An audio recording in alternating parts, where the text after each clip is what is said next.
Thank you, Jerry. That was quite an introduction, and thank you everybody for taking time out of your busy schedules to be here today, and thank you for all of you feeding in from New York. So my name is Richard Wong. Like Jerry said, I am a mortgage broker with The Loan Story. We're based in Santa Clara, California, and today I'm going to talk about training to be a homeowner. How many people, just a quick show of hands, are currently homeowners?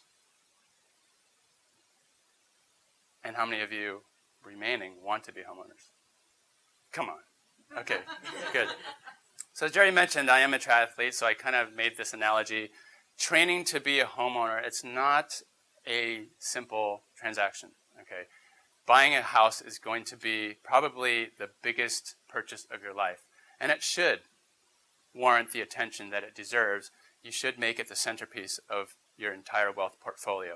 And so I'm going to talk about and advocating you all to study, to strategize, and to build your own team and come up with a plan to buy a house, because it does really deserve that attention. And I've tailored this presentation particularly for you guys.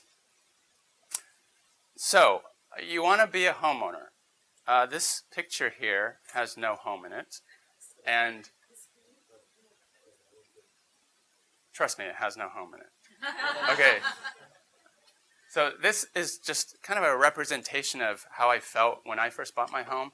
My first home, it's promising, it's kind of exciting, you don't know what you're going to get yourself into, but the road is also a little uncertain. It's a little daunting and sometimes treacherous, because you don't know what lies ahead. So my job today is to kind of lay the groundwork for you and give you a roadmap on how to best prepare yourself to become a homeowner, and give some insights and suggestions of how you can do that along the way. So why do you want to become a homeowner? Why is it such a popular thing? Any ideas on why you would become a homeowner? I asked my daughter, I gave this presentation to my daughter last night, and she said, well, you don't want to be homeless, right? Rents in Mountain View keep going up every year. That's true, and of course, what's that? It's one type of investment. That's exactly true. I'm going to go over really quickly some advantages of home ownership. Number one, it's the cheapest source of financing in the world, mortgage debt. Even though we're up probably anywhere from 0.5 to 0.75% from the all-time lows of 2012 and 13, it's still historically very, very low, 30-year fixed at around 4% for absolutely no costs. If you compare that to the time when I first did my first loan in 1993, when the interest rates hit 8%, we popped open the champagne corks because it was like the lowest ever. Nowadays, people are kind of spoiled, and anything above 4% is considered high. But if you look at the historical trend, 4% is actually very, very low. Home appreciation. What other investment can you think of where you can put 20% down, or 10, or even 0, as in the case with the VA loans, and enjoy 100% of the appreciation? The bank doesn't get any cut in your appreciation, right? So if you buy a home at $1 million and it increases, the value goes up to 1.2 in the following year, how much of that do you get? You enjoy all of it, it doesn't matter how much you put down. So it's an absolutely fantastic investment, as that gentleman said over there. Tax favorable treatment. So there's 3 ways that you can enjoy tax savings. Number one is the mortgage interest deduction. Across the United States, in any state, you can deduct the interest that you pay up to the first $1 million of acquisition debt. So if you have $1 million loan, you get to deduct the interest on that. In addition, there's also $100,000 of home equity debt that you can take subsequent to the purchase or with the purchase, and you can deduct that interest as well. That's the first tax favorable point. The second one is the gain. If you have an appreciation on your house, and by the way, the median housing price in California, if you take any 10-year period starting since 1950, there's never been a decrease. So as long as you're in the investment for a long-term objective, you really can't lose if you look at the historical trend. You can't say the same thing about the Dow, you can't say the same thing about the NASDAQ. Okay, but if you invest for at least 10 years, you'll almost certainly end up on top. And any gain, if you're a married couple, up to $500,000 is absolutely tax-free. Are you kidding me? $500,000 is tax-free. Above and beyond that, the third point of tax favorable treatment is that you're only taxed at a long-term capital gains rate maximum of which is now 20%. It used to be 15. But still, that gain above and beyond $500,000 is taxed at a lower rate than the income tax rate. I think the highest bracket now is at 39.6 or something. So you get a break that way as well. You have tax favorable treatment. And then the last reason is prestige. Everybody wants to talk about the home that they just moved in, right? So low cost of borrowing, home appreciation, tax favorable treatment, and prestige, all compelling reasons on why you would want to become a homeowner. And so how do you become a homeowner? The purchase process. It's really easy, right? Heather Lang for the Intero Real Estate is here today to join us, and she's an expert in the area. Their purchase process is really easy, right? It just comes in 4 steps. Find your favorite realtor. Step 2. That's not me. That's not her. We have a much better looking one right here. Step 2, find a seller to enter into a contract. Step 3, find a lender. Fill out a loan application, get some money. And step 4, pick up your keys and move in. And that's it, right? Thank you for coming today. Wait a second. Let's go back here. Purchase process. Let's go back to step. Is that all? No, sadly, it's not all. This might be a little bit depressing, but hang on. I have some answers. Step 3, the loan process. Let's look at the fine print. Does anybody remember what happened in 2007? A little incident called the credit crisis. We used to receive rate sheets that were 7, 8 pages long every day from every lender. Overnight, literally, the next day, the 7 pages became 1. 30-year fixed and 15-year fixed. All the other programs just disappeared literally overnight. And banks like Bear Stearns, Lehman Brothers, Wachovia, Washington Mutual, Countrywide, IndyMac, the list goes on. This is a funny website called Implode Meter, and it lists 388 implosions since late 2006. So everybody knows about that. As a result of what happened, of all the lending of exotic programs, underwriting guidelines have tightened a lot since then, and they haven't let up. They've been everywhere from your appraisal to your income and asset evaluation. Everything is scrutinized like crazy. But what hasn't changed are the core components that make up the strength of every loan profile. So let's look at those. The core components are assets, income, and credit. Since the implosion, you really need to have all 3 legs to stand on. Before, in the Wild Wild West, you could have just 2 of these, or 1, or sometimes none, and still get a loan. So we're going to talk about these 3, and you definitely need all of them in order to obtain what we call A-paper pricing. A-paper pricing is the best kind of interest rates you can get out there in the market. This is a quick aside. There are lenders called hard money lenders, which can lend on basically anything. If you have a pulse, they'll give you money. You just need to pay an extraordinarily high interest rate. That's not what this presentation is about. That's not the type of lending that we do. So I'm going to talk about this as it pertains to A-paper lending strictly. So your assets, how much do you have to put down as a down payment? So on the left side, we have different options. Oh wait, got my money icons. Okay, we have the left side of 0%, 3.5, or up to 19%. Any of those situations are for different kinds of loan products. But if you put down less than 20%, you're going to be paying some sort of fee. If you're putting 0% down for a VA loan, you still have to pay a funding fee.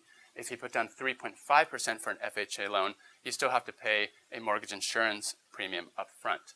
If you put anything less than 20% for a conventional loan, you'll have to pay some form of mortgage insurance. And that's insurance that the bank will require in case you default because you're considered high risk if you put down less than 20%. On the right side, we have more traditional down payment amounts of 20, 25, and 40%. I picked those numbers because while no mortgage insurance is required if you put down 20%, you'll get additional price breaks if you put down more of a down payment. So at 25%, you'll get a better interest rate or less fees. If you put down 40%, you'll get a better interest rate or less fees. But there's no additional fees on top of the normal closing costs. Gift funds are okay. So if you have a rich aunt in Jersey, you can definitely use gift funds. Traditionally, you just need to have 5% of the down payment as your own funds. So if you have those uncles and aunts who you've always been nice to, they can give you money for a down payment. Generally, you want to keep your funds liquid and not tied up, because these days, underwriters will require that you have the money all ready to go to be sent to the escrow company for the down payment. So if they're tied up either in retirement or in stocks and bonds, make sure you liquidate them when you get to the point that you're serious about home buying and putting down an offer. And please, please, please don't make any transfers until you consult with your lender. It can become a real nightmare for not only your lender or broker, but also the underwriter in deciphering where the money moves and everything. So before you do anything, it's always a good idea to just talk with your lender. Income, not only do you need to have money, you need to make money. Unfortunately, to a lot of Googlers, I know. A lot of people may be cash rich, but even if you have enough money to buy the home, you won't be able to get a loan because you need to demonstrate a future source of income, a revenue stream, in order to get the loan. And the way we calculate that is what's called the debt-income ratio. And I'm just going to go over this in a basic fashion here. So your debts, what goes on the top, the numerator, it's either going to be housing or non-housing, and housing is going to be what you pay for the house, your principal and interest payment that is determined through the loan you get, property tax, which everybody has to pay, and home insurance. The second component of that is non-housing debt. So that's other mortgages if you already own real estate. It's installment debt, like your car loans or school loans. Don't ever get a car loan before you buy a house. That's the worst thing you can do. Revolving debt, like credit card balances, department store cards, gas cards, all those monthly payments are factored into the overall DTI. And on the denominator side, the bottom, we have income. So all of you are salaried, I assume, and you would count your gross income that's shown on your W-2. If you make bonus, and I hear you guys make bonus here, it is averaged over the last 2 years. So that can be counted as well. There's other factors that I'm not listing in here, but this is just a simplified version. And your goal for the DTI is to get at or less than 43%. As of January 10th, there's new rules that we have to follow. We actually have to make sure that our clients have the ability to repay. And one of the methods in satisfying the ability to repay rule is to make sure that you have a qualified mortgage. And a qualified mortgage is anything with a DTI at or less than 43%. Without getting into details, if you just want to gauge a quick rule of thumb on how much you can borrow, multiply your gross compensation times about 4 or 5. And that's where you can arrive at a basic range of what you can borrow. And add in your spouses too, if they work. Borrow above the down payment.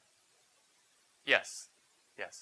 That does not include the down payment. So that's your borrowing power, and then whatever you have as a down payment, you would add to that to come up with a kind of a sales price target. Does that include like payments or just straight salary? Yes, if you've been earning bonus for at least 2 years, you would add that to your total compensation. How about vested stock shares? Vested stock shares, talk to me. There are a lot of other income streams that you may be overlooking, so make sure you talk to me before if you want to get an accurate computation of your DTI. So you have assets, you need income, and then of course you also need credit. You need to demonstrate that you're credit worthy and that you can pay back your debts, right? Simply enough. Your credit score breaks down like this. Does anybody know what their credit score is? Susan. Okay. Okay. Your FICO score breaks down as follows. About 1/3, 35%, is payment history. That's how have you demonstrated in the past your ability to repay debt? Have you ever been late? And if you've been late, how late? 30% is your amounts owed, what your balances are relative to the credit limits. You generally want to be careful of maxing out on credit cards because that will really be detrimental to your score.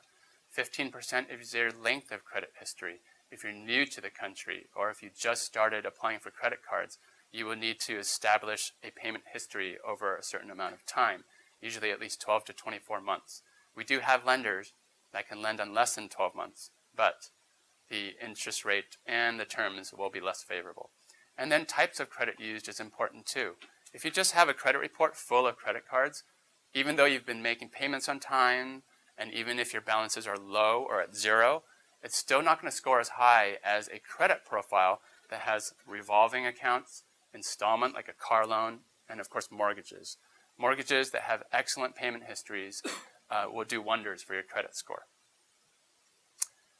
Raising your score. If you're in a situation, if you're less than 720 FICO, you are above average, but there's still room for improvement. And here are just a few tips on how you can improve your credit score. It varies with each lender. So as a mortgage broker, we have access to about 50, we're approved with about 50 different lenders right now, and they all have different requirements based on what type of loan program you're applying for. But generally, anything over 740, you'll be okay. But I've seen some lenders offer bonuses at 780. But by the vast majority, if you have 740 and above, it's always going to be the same. Okay. 30% rule. For your credit cards, you generally want to keep your balances at most at 30% of the credit limit. So you don't want to, if you get that offer in the mail that gives you 0% interest if you transfer balances over, it's great on paper because you're paying 0% interest, but be careful on what that does to your credit score, because if you start shifting all that money around and you max out on that 0% card, that's going to actually take away from your score. It's counterintuitive because it's a smart thing to do on paper, but it's going to take away from your score because you're exceeding 30% of your credit limit. Okay. Quick tip, you want to make triple payments. If you are on the border, let's say you're at 718, 717, and you need a couple more points, you want to make your payment 3 times. And that doesn't mean you make the same payment 3 times. Let's say you have a balance of $100 that's due on the 1st of the month. So on the 10th, you make a payment of $30. On the 20th, you make a payment of $40. And then on the 30th, you make a payment of, what's left? $30 for the 100. And making that series of payments will tell the credit bureaus that you're actually more responsible. I don't know the logic behind it, but it works. And if you can do that, just to get a couple more points, you can do it. What you don't want to do is make the same payment 3 times. You don't want to pay $33 3 times in a row, because then they'll think you're on a payment plan. 3, don't open new accounts, especially before you apply for a mortgage. That includes, your savings at the department store, gas cards, and especially car loans, like I mentioned earlier. That's the worst thing you could do, because it's not only opening up new credit, which takes away from your risk profile, but it's also how recent it is. If you take it out right before you apply for a loan, it's really going to damage your score. And understand that it does take time. Improving your credit is like losing weight. It's not easy. It doesn't happen overnight. You need to work on it and be patient.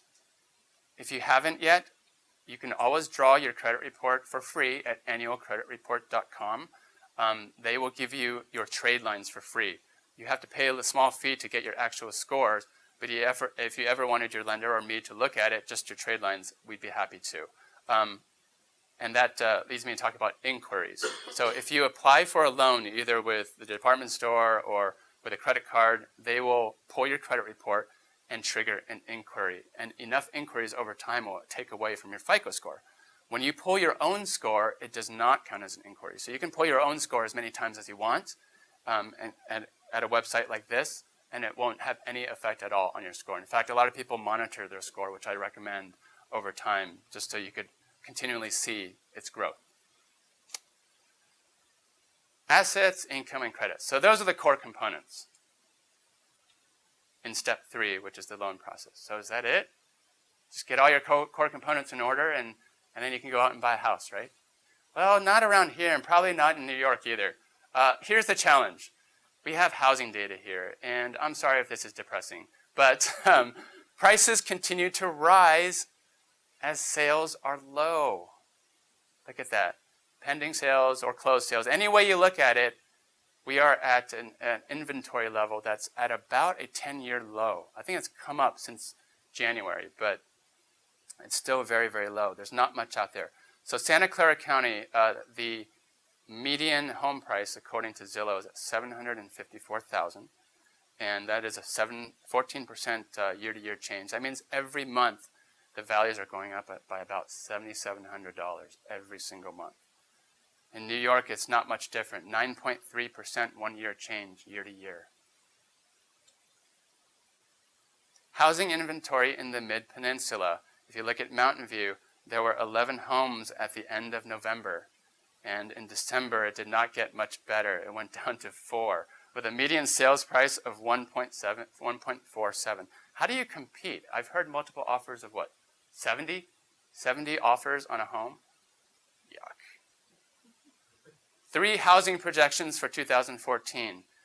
It doesn't look like it's going to get better. Home sales will surge, will skyrocket. Not necessarily skyrocket, but it will continue to increase 10 to 15% in 2014.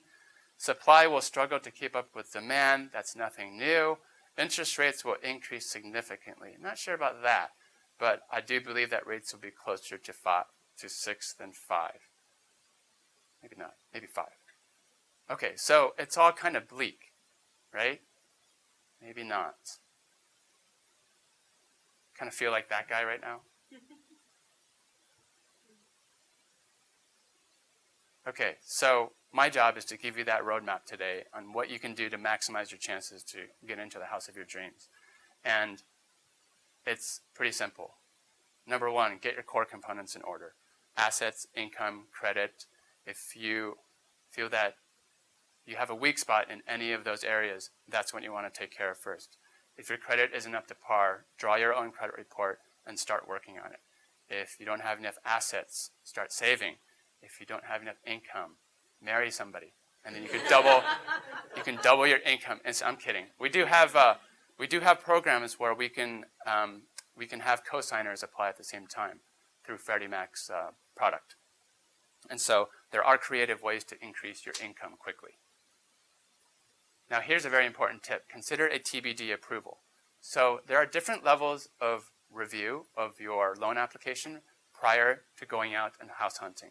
There's pre-qualification, which traditionally just means, hey, I talk to you over the phone, you tell me what your income and how much money you have for a down payment.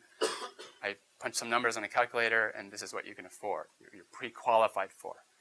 A higher level of review is called a pre-approval. That's where I see all your income asset documentation. I might draw your credit. I'll take a closer look at everything and issue a pre-approval letter with my signature on it. And that's what traditionally realtors and listing agents will ask for, sellers will ask for when you make an offer. An even higher level of review, which is a little bit more recent and what I feel is going to be mainstream by the end of the year, is called a TBD approval. TBD stands for to be determined. And that means that we collect all your information and actually submit it to the lender. A live underwriter reviews everything and issues a credit approval based on certain conditions. You can even work to satisfy those conditions before a property is even identified, before you're even in contract. And with that approval in hand, it gives you so much leverage when you're going into a competitive bidding situation. And I'll talk about that more. 3 is build the right team. I see a lot of buyers, kind of take a backseat approach to home buying. It's kind of strange because it is the most expensive, the biggest purchase of your life, right? And it should be the centerpiece of your wealth building strategy. But I don't see a lot of people building the right team around them. That means the right lender, the right realtor, the right financial planner. Make sure everybody is in sync and that there's communication on what the best plan for you should be. Unfortunately, there are a lot of bad apples in the lending industry. There are a lot of bad apples in the real estate industry. And it's vitally important to follow recommendations of people you trust and build your right team. And I'll talk about that more too. Real quickly, when you're going up against people with all cash offers, which surprisingly happens a lot around here, what I heard some statistic like 20 to 25% of the homes around here are purchased with all cash offers. How do you compete with that? First of all, if you have the cash to buy a house, don't do it. It's absolutely the worst thing you could do for your financial portfolio. for a variety of reasons. If you have bought your house already with all cash, we can help you with a loan program that's called delayed financing. That means you can get your equity back immediately after you purchase and still qualify for the mortgage interest deduction. But that said, you generally do not want to plump all your cash down and liquidate. It's one of the worst things you can do. It's like paying down your mortgage. You want to die with the biggest mortgage possible. That's a different presentation. So I'm going to talk a little bit more detail about to be determined approvals because I saw a lot of interest and eyebrows raised for that. The pros. So again, these are full credit files that are underwritten by a live person and it's approved. It removes uncertainty. When a listing agent sees a to be determined approval, they know that it's almost as good as all cash. The only thing that needs to be conditioned for and looked at that point is the property appraisal. It just needs to appraise up to the sales price. They just need to make sure the walls are up and that there's no water leaks. Number two, it results in faster closes. So even if you don't have any uncertainty in your loan profile, you're very well qualified, you have a bunch of money, you make a ton of income, and you have pristine credit, to be determined approvals are still very compelling because you don't have to go through that whole underwriting process. It cuts down your time in half.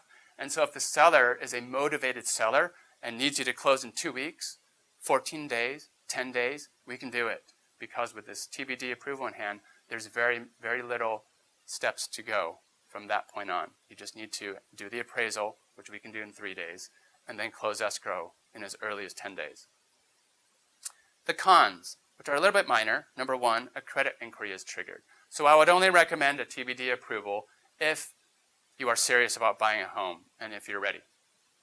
Number two, your selection of lenders is limited. So it's not the case with banks, but I'm a broker, so I have a wide variety of lenders to choose from. So not all offer the TBD right now. I think it's going to be a thing in the future that all lenders will eventually come on board with this. But for now, there are only a select few lenders that offer TBD. And what that means is as our pool of lenders is narrowed, we sometimes don't have the best pricing or the best interest rates for that. So that is a con. You may not have the best pricing with a TBD. But you could always refinance 6 months later too, assuming interest rates stay the same. The result is, with the TBD in hand, you are seriously on a level playing field with all cash offers. And once your offer is accepted, then what? Well, for TBD, like I said, all you have to do is the appraisal. Otherwise, if you don't have a TBD in hand, you do have to go through the process, choosing a loan program and going through closing costs and the rate lock discussion. I had DPA programs in there. It's kind of out of place because it doesn't really apply here. It's down payment assistance programs. So we do offer down payment assistance programs too at the city, county, and state levels if you need that. But I didn't include it in my Google presentation. The Loan Story, that's the name of my company. We are mortgage brokers, and that is me. I've been licensed since 1992, closed over 1,000 loan transactions, 450 million almost. I am an attorney. I don't like to disclose it always, but I am a member of the State Bar, and I can offer legal advice, such as how you title your assets, a little bonus. And I am a current member of the California Association of Mortgage Professionals. And now I would like to open it up to questions. Good question. It also depends on the lender, but generally it's 90 to 120 days. So that gives you a good chunk of time. I know from what Heather tells me, there's a lot of trial and error out there. And so you're almost certainly not going to win a bid your first time out. So that gives you a good chunk of time, 3 to 4 months, as you have the TBD approval to go out and make offers. It's free. We don't charge any application fee. We don't charge any credit report fee. Yes, at that point, it's just like a new loan. We would have to resubmit, right? That's actually never happened to me before. Every TBD approval that we issue, they've been able to use it to get into a house. So it's very, very critical that you do that. Yes, so it depends how badly you want the house, frankly. We can do loans for people with no credit history. We can do loans with people with no Social Security, actually. We have foreign national programs. But if you have a short credit history, we can get you into A-paper lending. It's just that your selection of lenders will be narrowed, so the interest rate might not be as favorable. Well, It depends on your goals. Like I said, if you're in it for a long-term investment, the market timing is less important, right? But then you have to see how long it's going to take me to get up to this 20% level, or how long is it going to take me to establish a FICO score. It doesn't usually take that long. I think Heather might be a good resource for this too, but in general, condos are going to increase and decrease at a lesser extent than single-family homes. Yeah, you always want to think about home ownership as value being in the land. So when you own a condo, you have community shared investment, and you're also then dependent upon your community and their good financial standing as well. So you might have seen with the economy going down that the condo developments were suffering a little bit more in some areas. So you always want to keep that in mind. And when you purchase your condominium, it always goes back to location, location, location. And you want to look at the health of the community. And now that we have some history with how communities have behaved as well since the crash, that would all be part of what they're called HOA documents, homeowners association documents. So you want to make sure you have a good realtor that can help you evaluate that part of the process. Thank you. I just want to add to that. When you make the decision of whether to buy a condo or a single-family home, just make sure that you consult with the right people, because there are drawbacks to buying a condo. Jerry knows better than anybody, because when you have to pay money to an HOA that controls the transferability of your house, and Satish knows this too, it can be frustrating, especially in a time when everybody's refinancing to low interest rates. You may not be able to if the HOA is in trouble or involved in litigation in some fashion. Yeah, that changes. Yeah, so those are all very good questions to ask your realtor. I have a quick question there. Can you guys hear me? Yeah, I can see you too. Yeah, cool. So you said that paying in cash is a very bad thing. Why that? Well,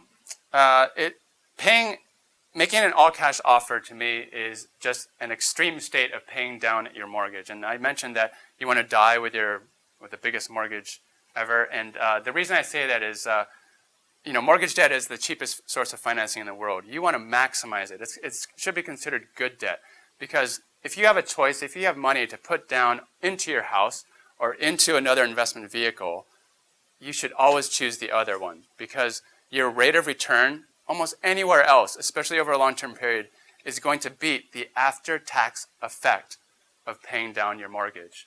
That's step one, rate of return. Okay. The second reason, which is as if not more important, is liquidity. Once you put money into your house, you cannot get it back unless you sell or refinance. So I can't tell you how many times past clients have called me and asked me, I need money for home improvement, for another house, another investment property, or my kids going to college, I need money. How do I get it? And they realize they can't get it at the same interest rate that they got their first loan now, especially since that rates are up.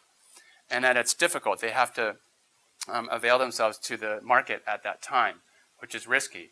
And then they have to go through the loan process, which can be a nightmare. So liquidity is huge. The rate of return in liquidity.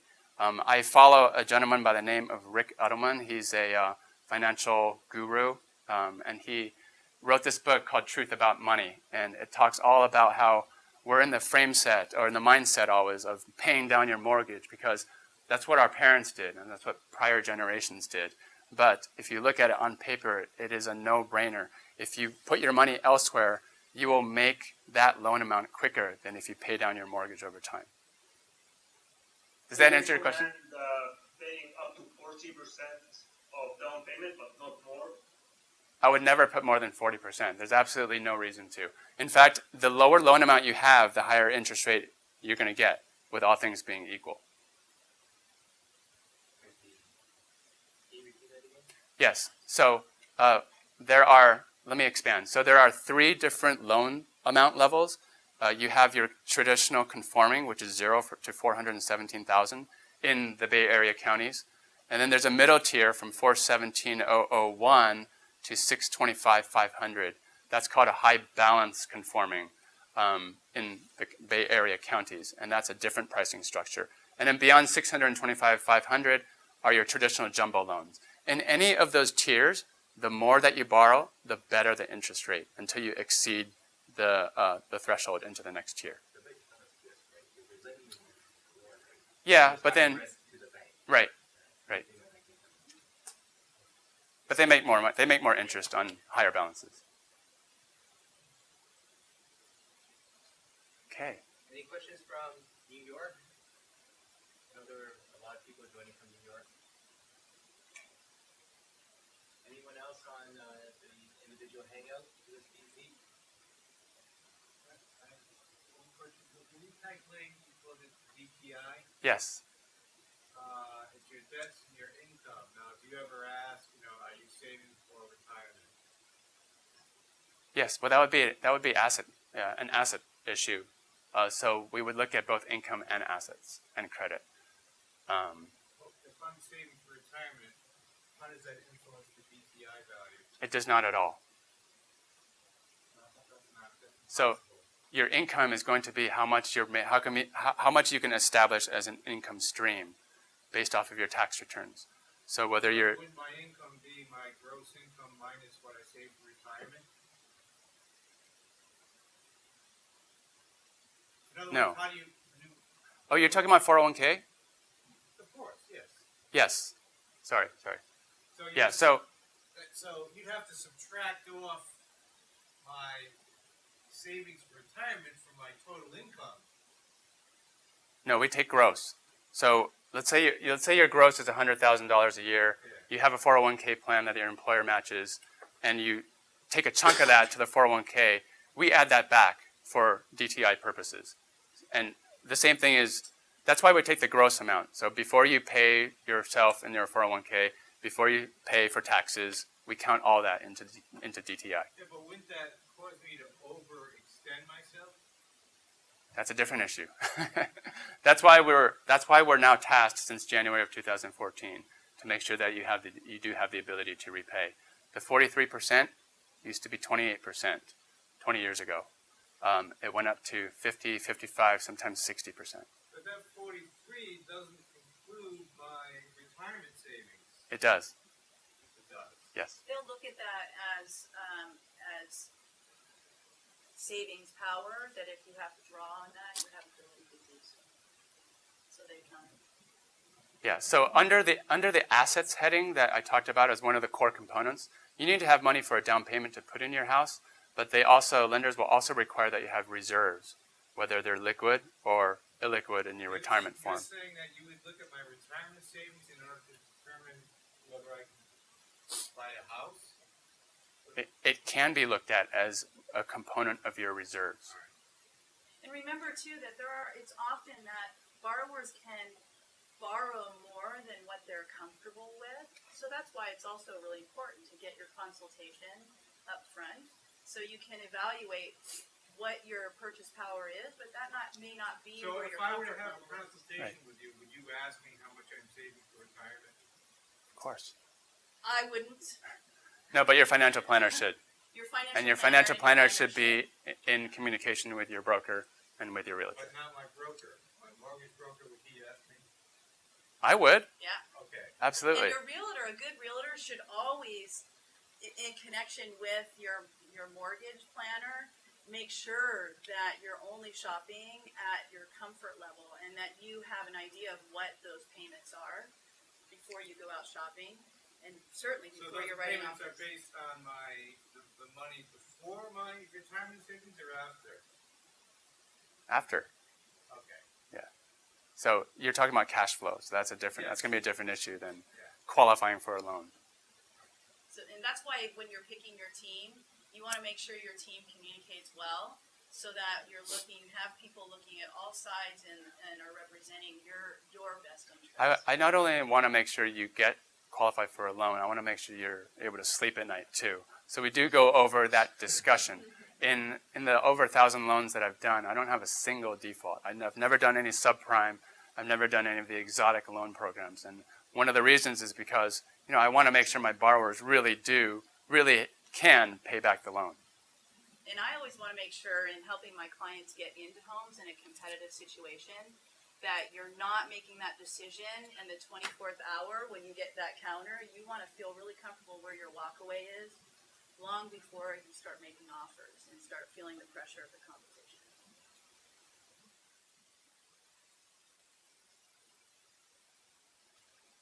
Down payment assistance programs? Yes. Yeah, so there's a variety of down payment assistance programs that are offered at almost every level of government. And the catch-22 is that you can't make a lot of money to qualify for these programs that you need to buy these expensive homes, especially in this area. So they're kind of far and few between, to be honest with you, in the Bay Area. Because I think for most of them, if you make an excess of 125, something like that, you don't even qualify. And they come in different forms. Like there are some that you can use for their down payment that you have to repay later, and then there's some that you have to repay over time. I'm not as clear on those, but they're available, but generally they're hard to come by. I didn't think I would get that question here. Often they're offered to teachers as well. Yeah.